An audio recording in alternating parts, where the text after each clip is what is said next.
All right, we're all here because Black Public Media is celebrating Lillian Benson, who was the editor on this piece. Lillian is a film and television editor of narrative films and documentaries. She is a native New Yorker, and she was nominated for an Emmy for her work of the acclaimed PBS civil rights series Eyes on the Prize 2, and has contributed to films that have garnered 5 Emmy nominations, 4 Peabody Awards, and numerous other honors. Her vibrant career has been heavily entrenched in the documentary space, including her recent documentary credits, Maya Angelou and Still I Rise, Get in the Way, The Journey of John Lewis, and Beyond the Steps, Alvin Ailey American Dance Theater. She was the first woman of color to become a member of the American Cinema Editors, an honorary society, and she also, I think she still serves on their board of directors. Yes, all right. Phil, who is the director of Beyond the Steps, has most recently produced and directed The Picture Taker, which aired on PBS in 2023. But he was also the producer and director of a 6-part series, Who Killed Malcolm X, which streamed on Netflix in January 2020. And prior to that, Phil has completed a documentary special, Hope and Fury, about MLK, the media and the civil rights movement, which aired in prime time on the NBC network and MSNBC. Phil has directed a documentary special about the presidency of Barack Obama called Through the Fire, which was nominated for an NAACP Image Award. And for those of you that don't know, Phil was one of our early producers of the Afropop series, which is now in its 17th series. And Phil is also a Peabody Award winner. So that's my intro. You all, we are in for a nice conversation. And I'm actually going to start because I've always been very interested in the director-editor relationship. I think that it can be one that's fraught with, a lot of tension, but sometimes you get beautiful pieces of work like this. So I would love for you to just talk about how did you all connect on this piece, and what was it like working together on this particular project? But also you can talk in general about the importance of the director-editor relationship. Well, first, let me just say thank you for having us. It was an honor.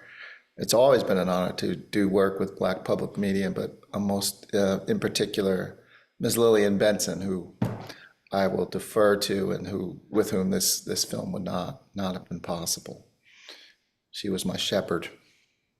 Well, I would start with saying, and it's true, if they don't shoot it, you can't cut it. So you don't have it, like the little detail of the ticket taker at the beginning of going into the theater, the singers, all of the movement of the loading of the cases coming into the theater, all that stuff is little details that if that the director has to get. And the airport, the verite stuff that the people were saying, that if you don't have it, you can't say, oh, well, what do I need here? And then you look through everything and you find something quite wonderful. So that's the big thing. And the DP was wonderful. Although I never met her, I just would look at her work and say, oh, that's wonderful. And oh, Miss Jamison, which Phil told me that she did not want to be shot in the foyer of the theater. And when I first saw that frame, I said, oh, the Empress. And it was just perfect because there she was, and that's how she needed to be seen. And he convinced her that she needed to be there. But so those, if you don't have it, you're stuck, then you suffer. But it was a pleasure to work with Phil. We were most of the time on the same page. Sometimes we got stuck together and didn't know what to do. And one of us had an idea and that kind of freed us. And something else that was unusual about this was that we did it on living on different coasts. So I went to New York, I believe, for the first 4 weeks. And then I came back and worked, or maybe 2 weeks, 4 weeks. He came out to LA once. I, of course, ended up going back to New York more times because he's the boss. And we finished in New York. And it was fine. Before Zoom, before Evercast, I guess I sent you tapes. I don't actually remember whether I would just send you whatever cut where I was, and it worked out fine. And the assistant was in New York. And ultimately, the assistant moved out to LA. We're friends now. He has assisted me, and he also is an editor now. You know, over those 20 years, he has grown and become an artist himself. And it started for him in many ways with the Ailey film. And we still sometimes joke with what Miss Jamison says, very well. You know, how are you doing? And I go, very well, because I mean, it's goofball stuff, but she has had a way of saying it, and nobody said very well like Miss Jamison did. Mm. And nobody knew very well like Miss Benson did, and she made sure she saw it on that stage Yeah. every night. And you're being modest because the editor you speak of was a young man named Salim Aziz, who really had no idea what he wanted to do in this film and television business. And then you took him under wing, and it was your mentorship, your friendship, your leadership, and tutelage that has led to him having a thriving career editing in television in He, LA. So, he did listen to me because I told him, don't come out to LA without a passport and a driver's license. I said, don't even talk to me. And and he, both those things. I mean, because one of the things that happened when I was younger, I missed going to Belgium to deliver a tape that had to get there for some festival or something because my passport had expired 2 days before I needed to leave. And I Mm. never again. So, and they were going to put me up overnight, and you know, and I was about, I don't even know if I was 30. So that's why I said passport and Yes. so. Well, while we're on the subject of travel, that was the first time I'd ever shot anything abroad, and it was in Russia, of all places. And we had to get those visas in a very short amount of time because we weren't guaranteed to have the money to actually go with the company. Um, but we went ahead and did it. And I think about where we are currently and politically and culturally, that there would not have been visas and certainly not expedited. And being in Russia would have been a whole nother experience. But leave it to say we went, and I regret not staying long enough to go to Moscow. I stayed long enough to get it in the can and come back and start cutting, which was a rookie mistake on my part, but I was indeed a rookie when I made this film. It was my first commissioned film for PBS, and I was really fortunate enough to have the mentorship of Orlando Bagwell, who knew enough to know that I needed a veteran like Lillian on my team who knew what she was doing and knew what I wasn't doing.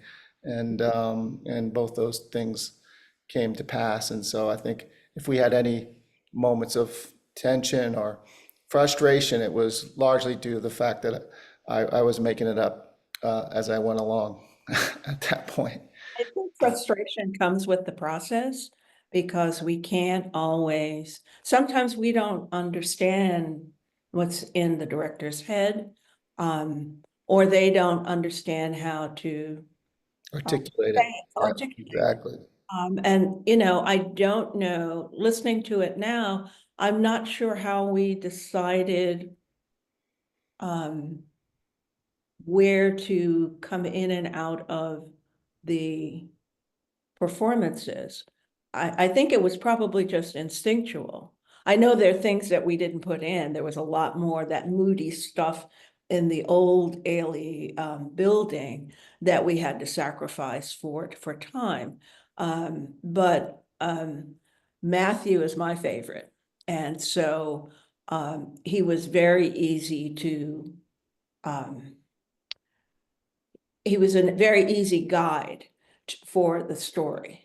And I think I started with his things first, if I'm not mistaken. But again, it was because it was shot past present, future, we had to do past, present, future in the structure. So that kind of got us going. And so it wasn't, it, I don't actually remember a script.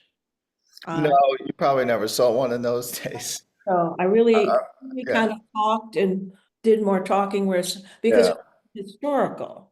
And the sequence with the last day of moving, I'd forgotten how poetic it was. But it Mm, was sad, you know, everybody has had that experience of letting something go and going to the next point. mm, And um, I thought that, but again, you know, you shot the outside with the glass, you shot the inside, you shot the side. mm, Um, and I noticed that shot of the guy who was he was in black and pushing something, and it was a little bit lower than the other ones, and you followed him around into the elevator. So, you know, you see stuff, you say, oh, well, that's good, mhm. until it's not good. Or somebody said, no, no, no, I want that thing. And that thing is more important, you know. We're not all knowing, we just know stuff. And I'm not sure um, how you know more about the construction of the music tracks that they were using, because I just heard what they had. But part of using Stevie Wonder was they were working on tracks for the for the performance, Mhm. and Phil caught some of that. And how do you decide to repeat, and then go to a new piece? But I just got what they had.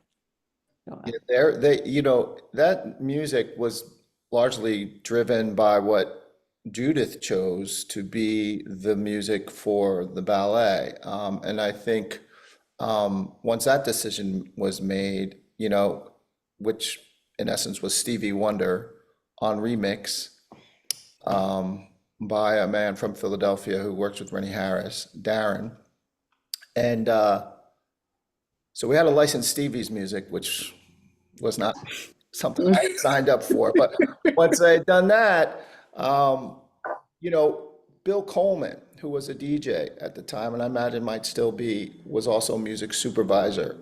And I knew you couldn't really compose against Stevie, so you just needed to find music that was going to hold company alongside him. And Bill basically built a playlist of music of artists who you've since come to hear a lot from, who were new in the space at the time. And so you hear artists like Gautier in there, um, Portishead, you know, like stuff that he just knew was tracks that he was playing in the clubs that, you know, we could license. And that's how we put the soundtrack together. I think the music plays a big role in this film.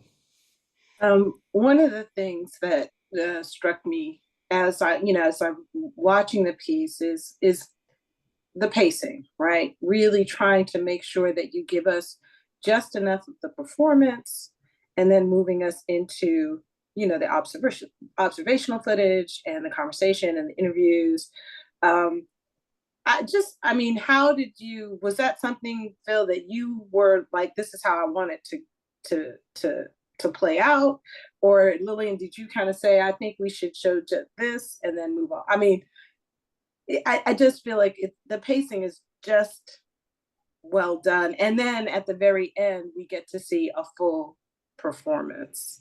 So, and I also know that the performances were shot in St. Petersburg, um, and they were edited. Those were live to tape, so that was just done there. And then Lillian, you had to build on that. You had that footage, and then you had to create around that. Was that what was that process? I think if I'm remembering correctly, it was 3 camera. It was not necessarily synced up to each other. It was not ganged, what we call it. So that you couldn't punch from one angle to another like you could now in Avid. This was also cut on Final Cut Pro 7. Mm. It was not gang. Um, And the piece, the editor was someone who worked with Dance in America all the time. So he was their go-to person. And so he created what was of the performance with the 3 cameras on 3 days. Is that correct, Phil? I think it was 2 days, but I don't recall. 2 days. Um, the whole, that, just that section of love stories. And he cut it on Avid to complicate matters. So if I wanted to change something, I had to go back to his single strand Avid of the dailies. And of course, the time code did not match from one to the other. So it was all eye matching if we made a change. And we only made a change if there was something, like I was cutting to something else that where it would cut better from the close than the wide, like from somebody's face to something. There weren't that many that were done, but we did make some adjustments. And that was something that Phil did with me, when I came to New York. And, because it was not just touch the button and you made the change. I believe there was only one shot, and of course, all the dance had to be okayed by Miss Jamison. And I think there was only one shot where she wanted to go. We had it in close up and she said, no, no, no, there's gotta be wide there. You've got to see everybody. And I was like, okay. So it was one of the whole line of dancers. It was looking at the one where I think his name is Clifton, Mhm. and he's doing all the long arm stuff at the very beginning. That's the one place where I'm not sure why we waited so long to get into him, but I think we were kind of waiting to finish the other thought. And this was a new environment, and it was also what we had seen in the rehearsal. So that was a little bit longer than I was wondering when it was going to start, but everything else, it was just like, oh yeah, oh, that's nice. Oh yeah, that's good. But that doesn't answer the question of how does it happen? Well, I will say anyone can tell you in documentary film that the editor is the writer, the director is, a guide of some kind. But that pacing that you talk about, Leslie, that's Lillian Benson. And I don't think as a director you always understand how to get the pace you're after. You might know what that pace is when you see it, importantly when you feel it, but Mhm. until the editor finds it, you're at a loss. And I certainly know I was in that place at that time. And so that's that rhythm thing.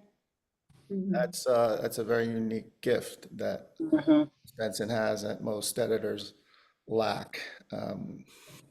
Yeah, and sometimes you get something, you get it better than it doesn't make any sense that I would understand dance so well to help with this because I never took ballet, I never took modern dance.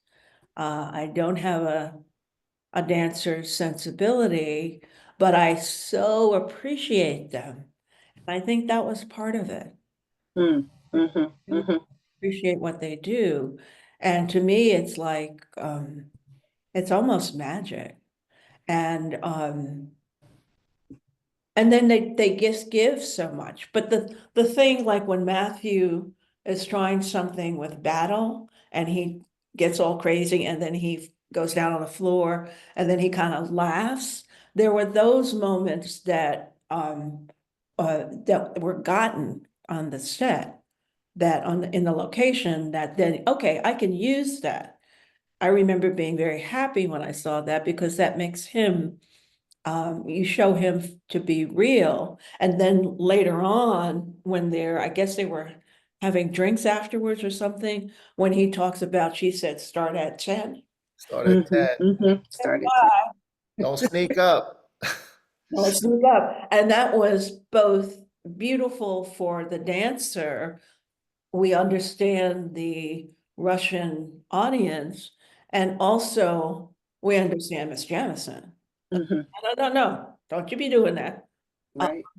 and then they'd laugh, you know, and so there's never, uh, those moments of humanity are so important that people have to feel comfortable enough to reveal it. Hmm. Mhm. Selves. And also when he says, you know, sometimes he doesn't feel like, sometimes he just needs to go wade in the water.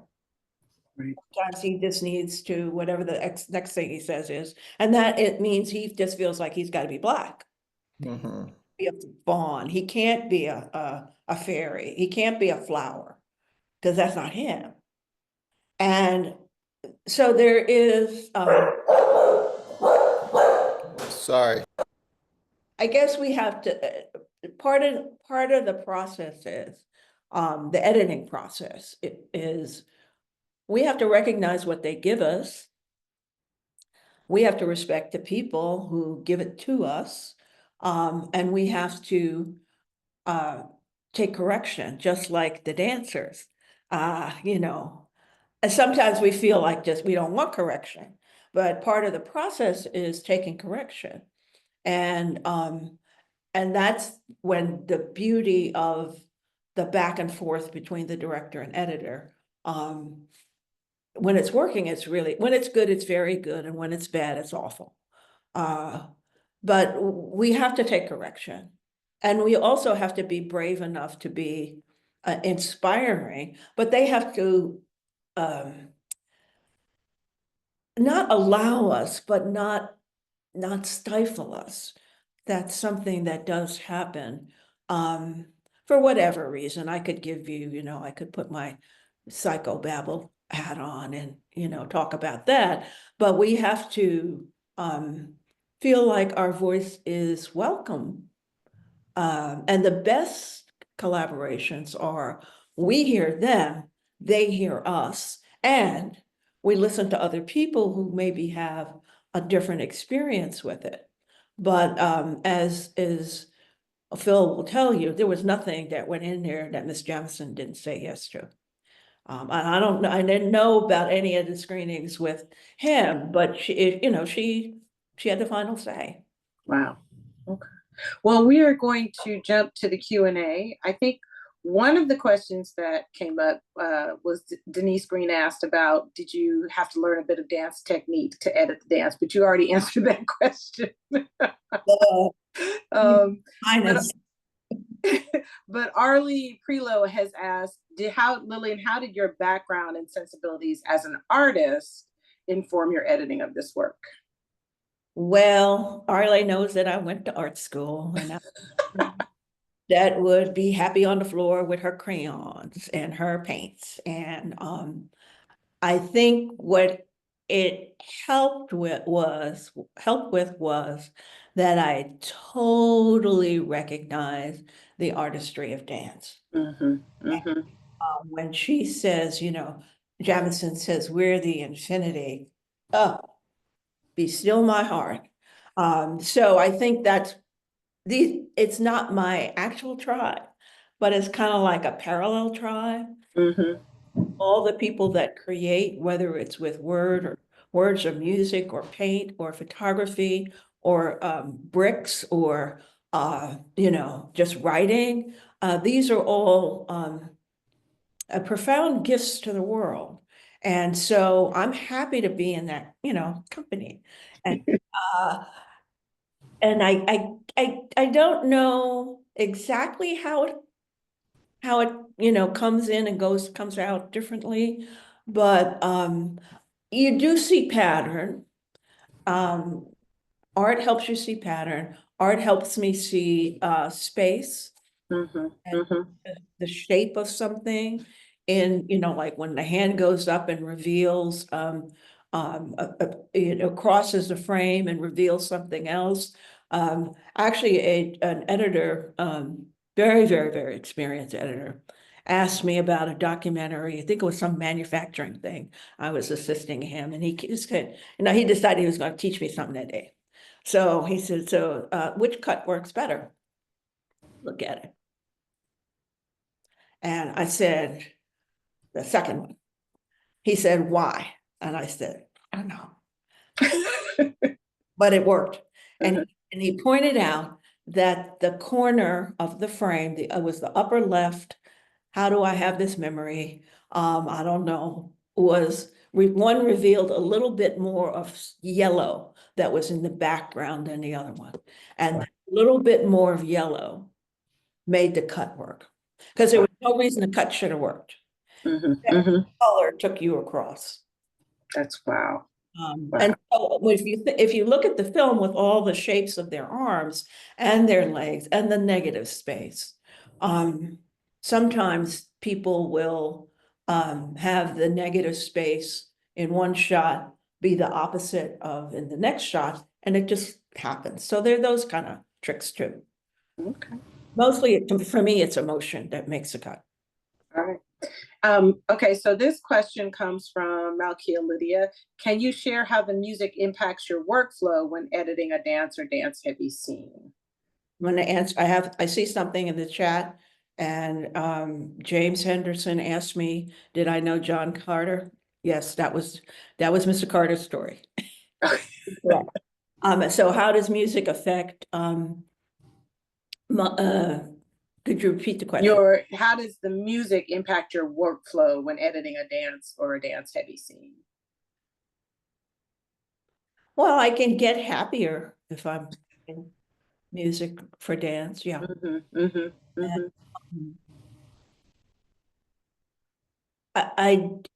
To me, it's about story, and the music is embedded in the story.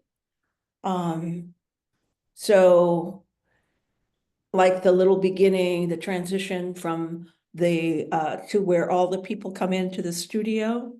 And after Miss Jamison, there's a piece of music that is tied to the images. And maybe it's harder with dance because in this instance, the music is tied to the dance. It's not separate where, so it's almost like they're welded together, and there were no cuts.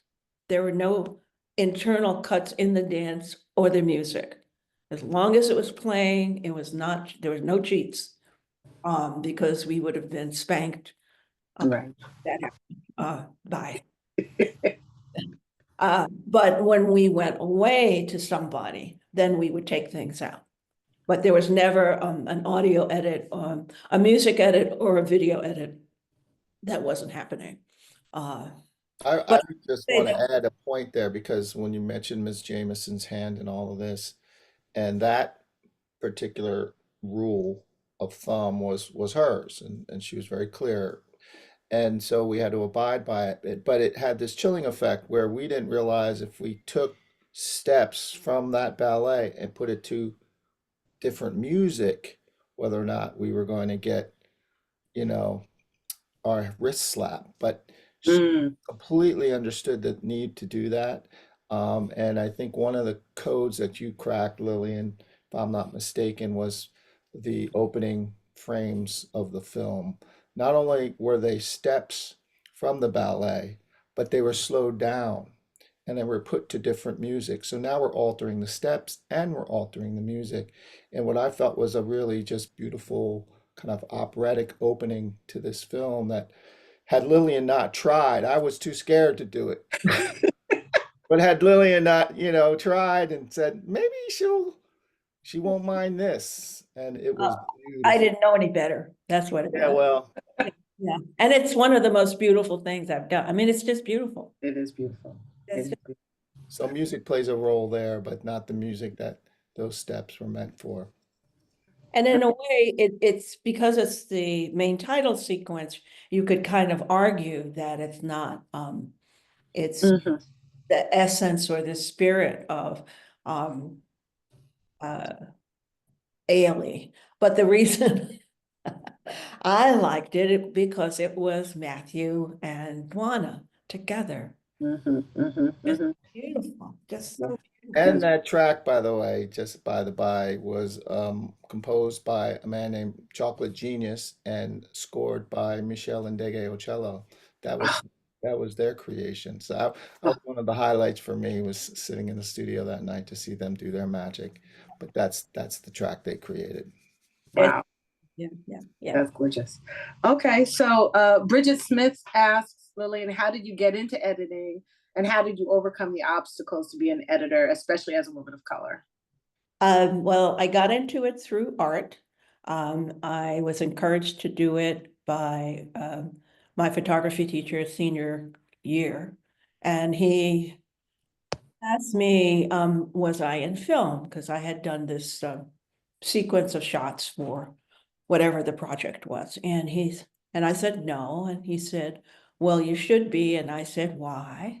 All of my 19-year-old wisdom or 20-year-old wisdom. He said, well, you have the best sense of sequence I've ever seen.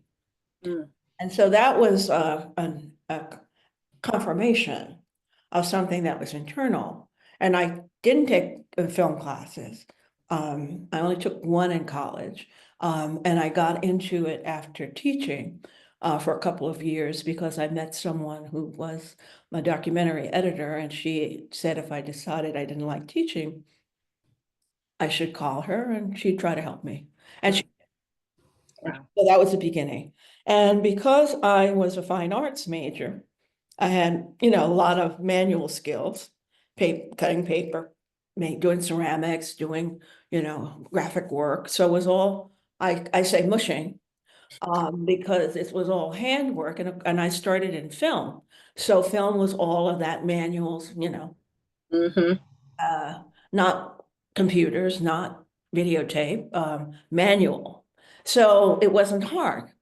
And also because I was kind of a bookish person, getting into documentaries because that's what she was in wasn't a hard transition, but I learned on the job. And I had a couple people who helped me in my profound ignorance. But so I was able to get started. And honestly, I didn't really know any better. I didn't know how hard it was. mm, No. mm. Wow. I got into the union through an African American man who helped me get in.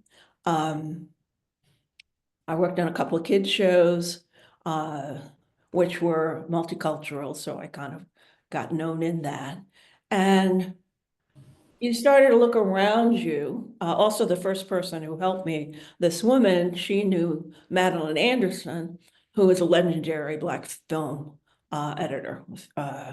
And she knew her personally at WNET and said, oh, well, Madeline does it, so there's no reason you can't. Mm-hmm, mm-hmm. Like that.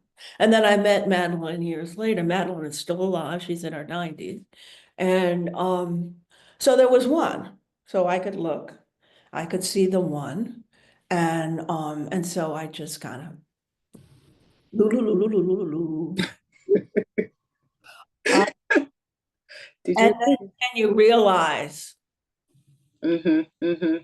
How difficult. how difficult, Yeah. how unwelcoming some people are. Mm-hmm, mm-hmm, Uh, in one instance, somebody, and I already had an Emmy nomination.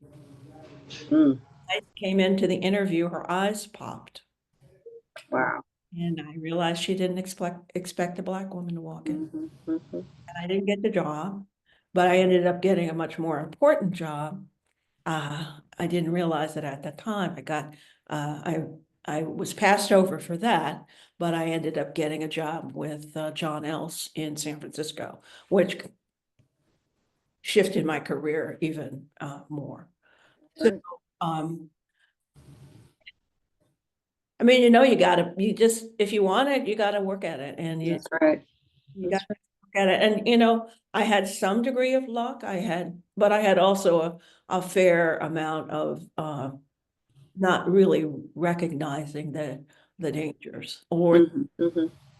not so much the obstacles, obstacles. I think I realized the obstacles, but I just didn't, I don't know. Well, that's what a trailblazer does. You just, Yeah. you're blazing the trail. I was going to where I thought I was supposed to be. And Exactly. I did have a friend, and we're still friends. We knew each other in college. When I first worked in Los Angeles, it was kind of on a lark. I thought, well, I want to see if I want to like this Los Angeles thing. So he was an agent at the time. And he said, well, there's this thing called American Cinema Editors, and you may want to, go to this, event. And I knew from American Cinema Editors from John Carter because he was the first Black person in a, Mhm. and I'm the second Black person, and the first woman of color. So he said so this friend said he was gonna, he told me where to go and get this ticket and he said, it's where you belong, Lillian. Mhm. And I thought, I didn't take it too seriously. But when I got to that ballroom and I saw those people and went to that event, I said, yep, it's where I belong. And so sometimes your friends call out the future for you that you don't know. But I did know enough about it from Mr. Carter. Okay, well, we have two more questions and then we're gonna have to wrap it up tonight, but I'm gonna combine these two questions because I think, well, it would work. So first question is there a longer director's cut of the film? And then the second question actually is about the thoughts on the current state of documentary, and they want to hear that from both of you. I Well, don't I'll know a lot. start, I'll start so I can leave the last word for Lillian.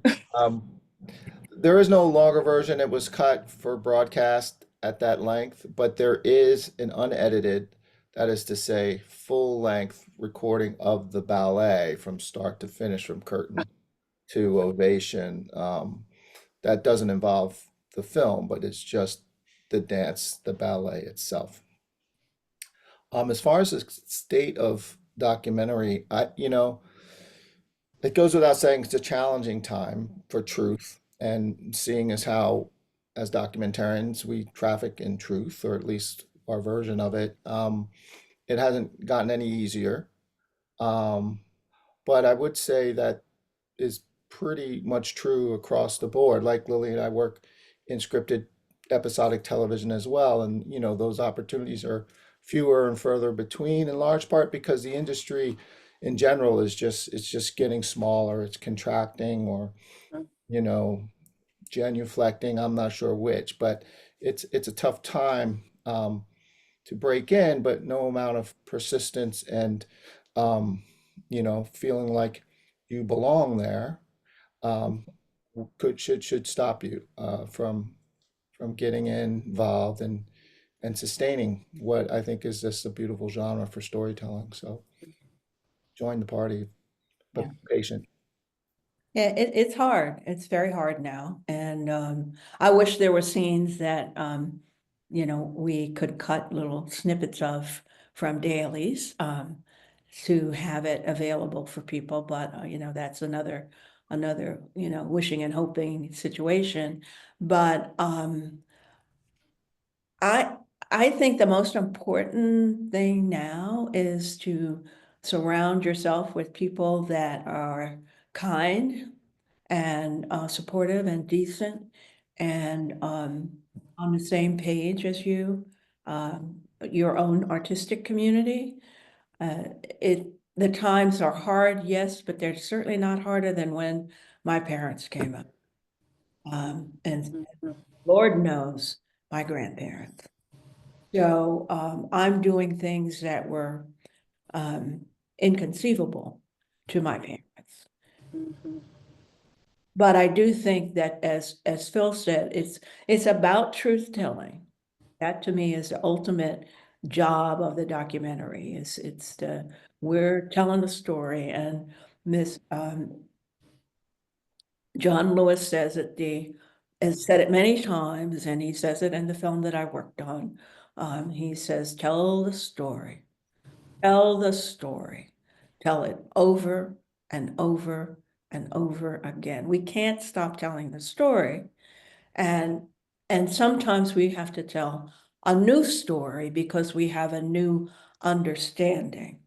And those are the harder ones to do because there's no precedent for it. But I I don't have any answers. Mhm, mhm. But I think one of the main things is we have to be kind to each other. We're not going to make it. Yeah. We're not going to make it unless we close ranks and and hug the circle. Mhm, mhm. Absolutely. Well, we have come to the end of our conversation. I want to thank Phil for coming in and participating in this Q&A. And definitely I want to thank Lillian. Can't wait to give you your props on Thursday at our Pitch Black Awards ceremony. For those of you who have not purchased your tickets, you should buy your tickets because they're going fast. Again, thank you for creating and this incredible film, Beyond the Steps. Black Public Media is happy to be one of your supporters. Y'all are part of the BPM fam, as are many of the people who are on this chat. So thank you. It's good to see everybody and to have you participate. And the retrospective will be running until May 12th. So enjoy and watch the films as many times as you want. So thank you very much and have a good night, everyone. Thank you. Bye. Congratulations, Bye. Lillian. Thank you, Phil.